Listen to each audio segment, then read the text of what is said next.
जयाच्या जनी जन्म नामार्थ झाला, जयाने सदा वास नामात केला.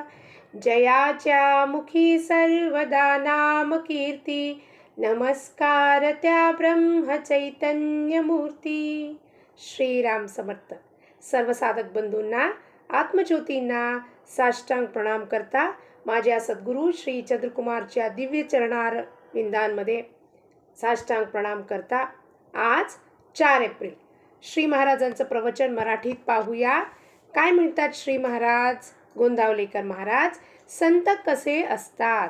हा एप्रिल संपूर्ण महिना संत सत्संगती, संत कसे असतात, त्यांना कसे ओळखावे, आपण संतांबरोबर कसे राहावे आणि सत्संगतीचा काय परिणाम होतो मनावरती, संपूर्ण एप्रिलचा महिना त्याच्याबद्दलच आहे.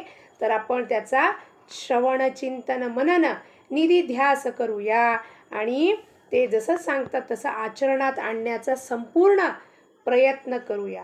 प्रयत्न इथे कुणाला करायचा आहे?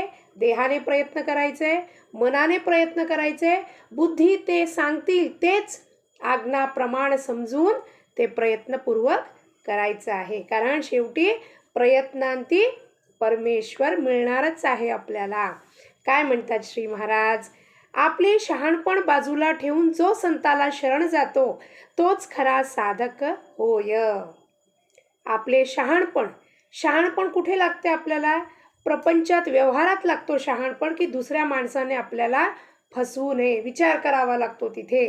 तो शहाणपण जितका प्रपंचाला उपयोगी आहे तेवढं शहाणपण प्रपंचात वापरावं.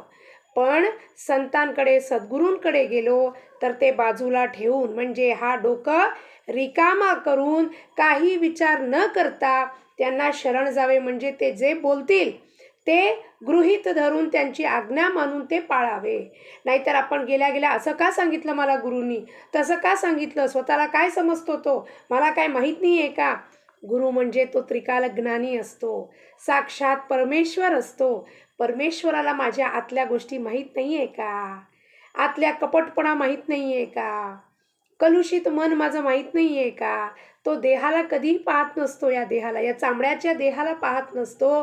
तर अंतरंग आपलं जे मन आहे, सूक्ष्म शरीर आहे, त्याच्यात या काय काय वासना लपवून बसलेला आहे हा जीवात्मा, आणि बाहेर काहीही बोलत आहे, बाहेर काही कोटिंग करून काही बोलतोय, पण आतमधलं घाण काय आहे ते त्याला दिसत असतं. म्हणून जो शहाणपणा बाजूला ठेवून जाणार तो खरा साधक होय.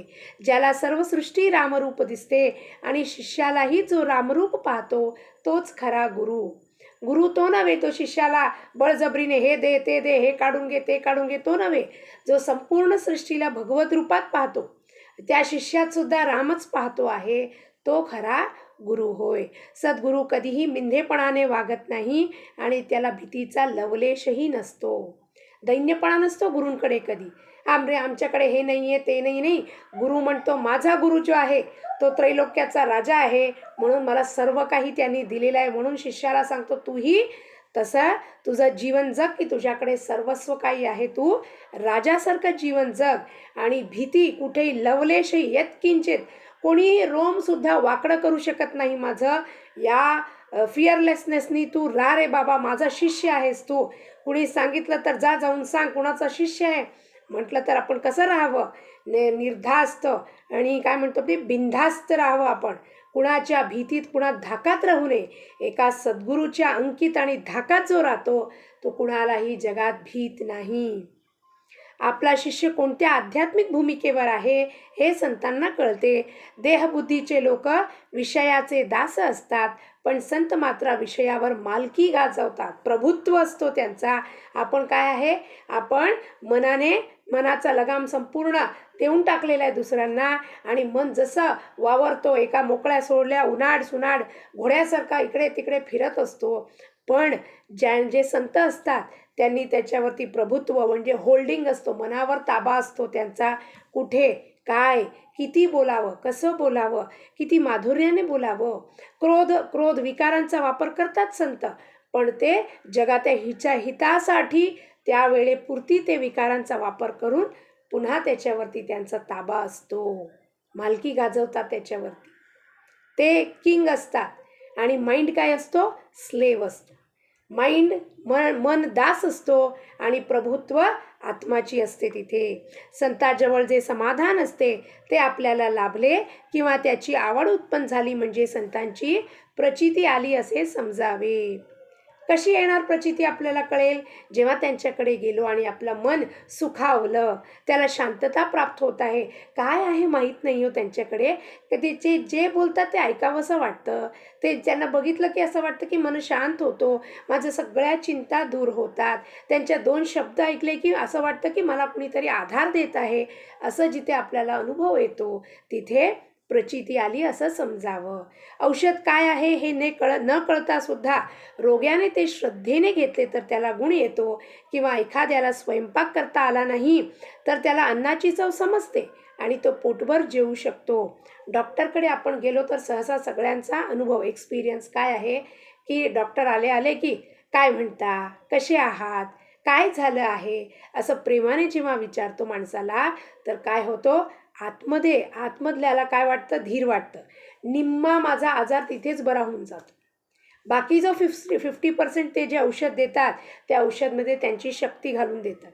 कारण ज्या प्रकारे डॉक्टर बोलतात, कधी कधी आपण जातो कोणत्या डॉक्टरांकडे प्रोफेशनल अगदी बोलतच, हां काय झालं आहे, हां बोला काय झालं पुढे, हां असं झालं आहे का, हां ठीक आहे हे घेऊन टाका बरं होऊन जाईल, बरं जा बाहेर बिल भरून द्या, असं म्हणून 2 टूक अगदी रसच नसतो त्यांच्या बोलण्यात. आणि कुठे कुठे आपण डॉक्टरांकडे गेलो तर अगदी प्रेमाने बोलतात. म्हणजे तिथे ती शक्ती कशी काम करत असते की ते त्यांचं जे प्रेम आहे ते त्यांच्या बोलण्यात जे व्यक्त होतोय प्रेम ते आपल्याला निम्म बरं करून आपल्याला म्हणतो, हे तुम्ही पण त्या डॉक्टरांकडे जा, हां ते किती छान बोलतात हो. मला तर असं वाटलं गेल्या मला ना तर जे होतं ना मला काय बोलायचं ते अर्ध माझं ना जे दुखणं होतं तिथेच संपलं. डॉक्टरांना बघून संपलं आणि त्यांच्या बोलण्याने अर्ध संपलं. पुढे जे औषधात काय आहे आपल्याला काय माहिती आहे, कोणता पॅरासिटामॉल आहे, कोणता काय आहे, कोणतं पेन किलर आहे, त्याचे नावंसुद्धा माहीत नाही आहे. पण ते काम कसं करतं, अगदी बरं वाटलं ते औषध घेऊन. कशामुळे?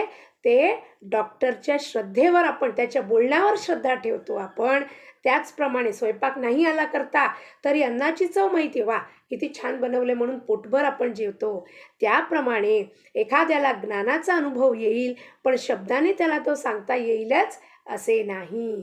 ज्ञानाचा अनुभव आतमध्ये होत आहे पण शब्दाने ते व्यक्त करू शकत नाही आहे. मीठ खारट आहे याचे असे आपल्याला दुःख होत नाही.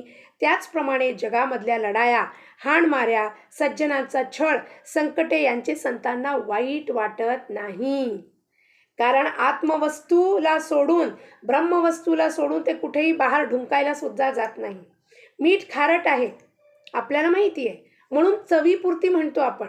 मेजवानीमध्ये, कुकिंग डिशेसमध्ये काय सांगतात ते की चवीपुरती, जैसा इसके अनुसार, रुचि के अनुसार नमक का प्रयोग करे. हमको पता है उसका गुण क्या है, खारट है, नमकीन है तो ढेर सारा नहीं डालते हैं. उसी प्रकार से जेव्हा लढाई होत आहे, जगमध्ये लढाई होतो, दुष्काळ आला, सुनामी आलं, भूकंप आलं तर संत त्याच्याबद्दल वाईट वाटून का घेत नाही? कारण हा सृष्टीचा नियम आहे. सृष्टीमध्ये बदल, घडण, मोडण जे काय होत आहे परमेश्वराच्या सत्तेने होत आहे. म्हणून तिथे ते ढवळाढवळ करत नाही, त्याच्याबद्दल वाईट वाटून घेत नाही. कारण परमेश्वराच्या इच्छाने या लढाया होत आहेत. जे काय आज लढाई होत आहे तर भूभार कमी करण्यासाठी परमात्मा 2 देशांमध्ये लढाई, समजा 2 पार्टीमध्ये लढाई, 2 घरामध्ये लढाई, कशासाठी? जे काही आहे वाईट गोष्टी आहे, आसुरी स्वभाव आहे ते घालवण्यासाठी परमात्मा तो करत असतो. त्याच याचे वाईट वाटत नाही. वाईट वाटत नाही याचा अर्थ ते त्यांना आवडते असा मात्र मुळीच नाही. त्यांना आवडते म्हणून वाईट वाटत नाही असं नाही आहे. पण मीठ जसे खारटच असणार तशा जगात या घडामोडी होणारच. जगाची राहटी अशीच आहे हे समजून तो दुःख करणार नाही. अरे बाबा त्यांना असं झालं, त्यांना असं झालं. संत असं कधीही म्हणत नाही. त्यांना याच्याबद्दल विचारलं तर ते म्हणणार स्वामीची इच्छा आहे हो, रामांची इच्छा आहे, परमेश्वराची इच्छा आहे, जे काय होत आहे ते होऊ द्या, आपण आपल्या नामस्मरणात राहूया. जे काय करतायत ते स्वामी बरोबर करतायत असं म्हणणार, स्वामी चुकीचं करतायत असं म्हणणार नाही. किंबहुना मीठ फार झाले तर खारटपणा जसं सहन होत नाही तसे त्यालाही होईल. इतकेच नव्हे तर त्याचा प्रयत्नही जगातले वाईट कमी करण्याकडेच असतो. आपल्यातला आसुरी स्वभाव, आपल्यातला दोष हे पाहून त्यांना सहन होत नाही. ते कमी करण्यासाठी ते सर्वत्र प्रयत्न करतात. सर्वतोमुखी त्यांचा हेच प्रयत्न असतो की जगाच्या जीवांचा उद्धार कसा व्हावा. प्रयत्न करतात पण ते वाईट वाटून घेत नाही. विहिरीतल्या बेडकांना जशी समुद्राची कल्पना येत नाही तशी आपल्याला संतांची कल्पना येत नाही. बाह्य दृष्टीतून संतांचे कपडे घालून आपण त्यांना जज करतो, पण संतांना जज करण्यात आपल्याला काही तथ्य नाही, काही मिळणार नाही. कारण विहिरीतला जो बेडूक आहे त्याला 4 लोकच प्रपंच वाटतं, दुसरे कुणीही वाटतच नाही. म्हणून संत कसा ओळखता येईल. संत हे पहिल्याने आपल्यासारखेच होते, परंतु अनुसंधानाच्या मार्गाने ते वर गेले. आपल्याला संत शोधण्यासाठी मुळीच जरुरी नाही. आपली इच्छा बलवत्तर असेल तर संत आपले शोध करीत आपल्याकडे चालत येतील. आपली भावना कशी आहे इकडे संतांचे लक्ष असते. म्हणजे आपल्या सूक्ष्म शरीराकडे त्यांचा लक्ष असतो, या देहाकडे नसतो. संत हा गुप्त पोलीस सारखा आहे. तो आपल्यामध्ये आपल्यासारखा राहतो, पण आपल्याला ओळखता येत नाही. संतांना स्वतःला शरीरात काय चालले आहे तर सर्व दिसते, म्हणून तो रोगाची काळजी करत नाही. संताला कर्म मागे पुढे करता येते, पण ते टाळता येत नाही. ते कुणाला तरी भोगलंच पाहिजे. आपण चरित्रात खूप संतांच्या चरित्रात वाचलंय की त्यांनी त्यांचे आजार घेतले, कर्म घेतले, ते त्यांना न भोगता ते स्वतः ते भोगून संपून टाकतात. संत जे साधन सांगतात ते आपल्या शक्तीप्रमाणेच असते. आपल्या शक्तीप्रमाणे संतांनी आपल्याला विशिष्ट साधना दिलेली असते. संत जो बोध सांगतात त्याचे आपण थोडे तरी पालन करूया. आजचे बोधवचन, संत हा जसे बोलतो तसे वागतो. आपण बोलतो चांगले आणि वागतो मात्र त्याच्या उलट.